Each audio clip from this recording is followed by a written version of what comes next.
এই গৰম বতৰত আপোনাৰ ৱাটাৰ পাৰ্কত কিছু সময় অতিবাহিত কৰিবলৈ মন যায় নিশ্চয়।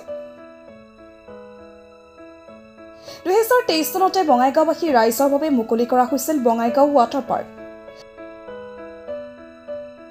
কিন্তু এবছৰ পিছতে কিছু মেৰামতিৰ বাবে এই ৱাটাৰ পাৰ্ক বন্ধ কৰা হৈছিল।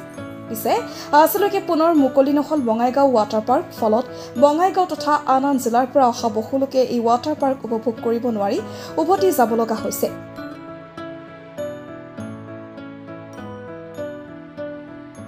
কি কাৰণে এইদৰে বন্ধ হৈ পৰি আছে বঙাইগাঁও ৱাটাৰ পাৰ্ক আমি নাজানো। কিন্তু বহু ৰাইজে এই ৱাটাৰ পাৰ্কৰ লগত জড়িত বিভাগীয় কৰ্তৃপক্ষ তথা চৰকাৰক আহ্বান জনাইছে যে এই ৱাটাৰ পাৰ্কটো অতি সোনকালে পুনৰ মুকলি কৰা হয়।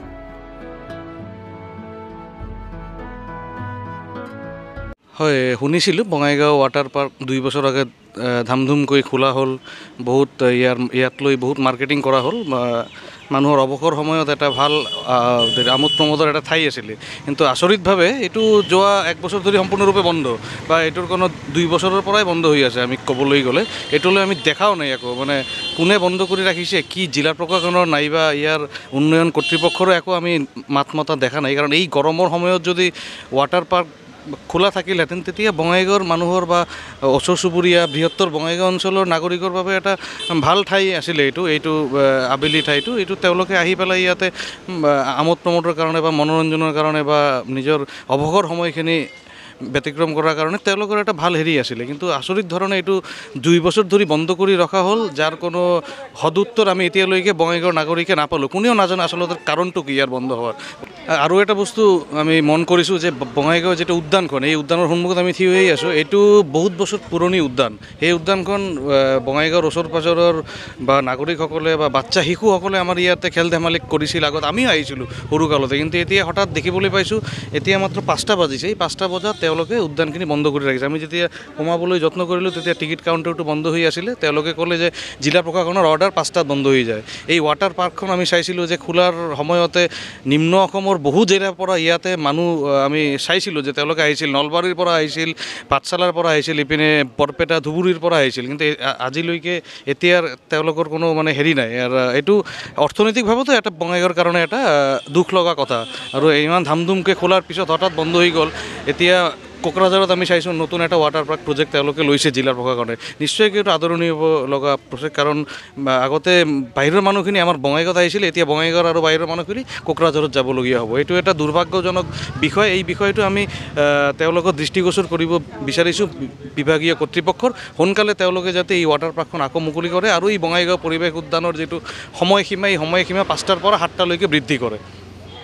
বঙাইগাঁও ৱাটাৰ পাৰ্ক বুলি যদি কওঁ আমি, তো যেতিয়া শুনিছিলোঁ যে ৱাটাৰ পাৰ্কটো অ'পেনিং হ'ব, বহুত ভাল লাগিছিল যে আমাৰ বঙাইগাঁৱত এটা জেগা হ'ব যাত আমি বাচ্চাবিলাকক লৈ যাব পাৰিম। কিন্তু মই পিছত চালোঁ যে বন্ধ হৈ গৈছে। আৰু এতিয়াতো গৰম আহিছে, এতিয়ালৈকে খোলাৰ কোনো সম্ভাৱনা আমি দেখা নাই। আৰু আগতে আমাৰ বঙাইগাঁৱতে চবেই আহিছিল ৱাটাৰ পাৰ্ক যেতিয়া অ'পেন হৈছিল। কিন্তু আজিকালি আমাৰে বাহিৰত যাবলগীয়া হৈছে। যেনেকুৱা কোকৰাঝাৰত এটা অ'পেনিং হৈছে, আমাৰ এতিয়া বঙাইগাঁৱৰ পৰা তাতে যাব লাগে। আমাৰ বঙাইগাঁৱটো যদি ডেভেলপ হয় তেতিয়াহ'লে আমি চবে তাতেই আহিব পাৰিম। এনেকুৱা মানে বঙাইগাঁৱত বহুত বস্তু চাইছোঁ যে ষ্টাৰ্ট কৰে তাৰপিছত আৰু বন্ধ হৈ যায়। যেনেকুৱা আমাৰ এইটো মিউজিয়াম, ৰাজবংশী মিউজিয়াম বুলি, মানে আৰু বন্ধ হৈ একদম বেয়া কণ্ডিশ্যন হৈ আছে। এইটো কাৰণে মানে আমি আমাৰ গভৰ্ণমেণ্টক ক'ম যে এই বস্তুবিলাক যাতে ভালকৈ ডেভেলপমেণ্ট কৰে, যাতে আমি আহিব পাৰোঁ, বাচ্চাবিলাককো লৈ আহিব পাৰোঁ। আৰু আমাৰ বঙাইগাঁৱৰ চব মানুহে আহি এটা জেগা পাব যাত ফেমিলিক লৈ আহিব পাৰিব। বঙাইগাঁও ইক' পাৰ্কখন ডেভেলপ কৰিব বুলি আমাৰ আসাম গভৰ্ণমেণ্টে আশ্বাস দিছিলে বা প্লেন বনাইছিলে। সেইমতে আপোনালোকৰ যোগেদি মই সেইটোৱে চাইছিলোঁ। আৰু বঙাইগাঁওবাসী হিচাপে মই বহুত উৎফুল্ল হৈছিলোঁ। মই বুলি নহয়, চবে ভাল পাইছিল। কিন্তু আজি দেখা পাওঁ যে সেই প্লেনটো টোটালি ফ্লপ হৈছে, একোৱেই হোৱা নাই। কিয়নো আজি বনাইছে এইটো ৱাটাৰ পাৰ্ক বনোৱাৰ পিছত এইটো জৰাজীৰ্ণ অৱস্থাত পৰি আছে।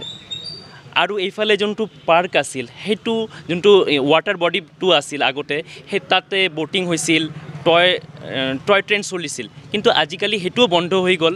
আৰু এইফালে পাৰ্কটোতো বেয়া অৱস্থাই, আৰু ৱাটাৰ পাৰ্কখন টোটালি বন্ধ। সেইটো মানে মোৰ বহুত দুখ লাগে যে এনেকুৱা বস্তুবিলাক বঙাইগাঁৱত প্লেন কৰে ঠিকেই, কিন্তু সেইটো ছাকচেছ কেতিয়াও নহয়। আৰু এটা আঁচনি আছিল বঙাইগাঁও ইকো পাৰ্কৰ পিছফালে বঙাইগাঁও প্লেনেটৰিয়াম বনাব বুলি আমি গম পাইছিলোঁ, কিন্তু আজি দেখা পাওঁ সেইটোও বন্ধ হৈ আছে। সেইটো কিহৰ কাৰণে বন্ধ হৈ আছে মই নাজানো, কিন্তু বেয়া লাগে যে সেইটো ছাকচেছ নহ'ল।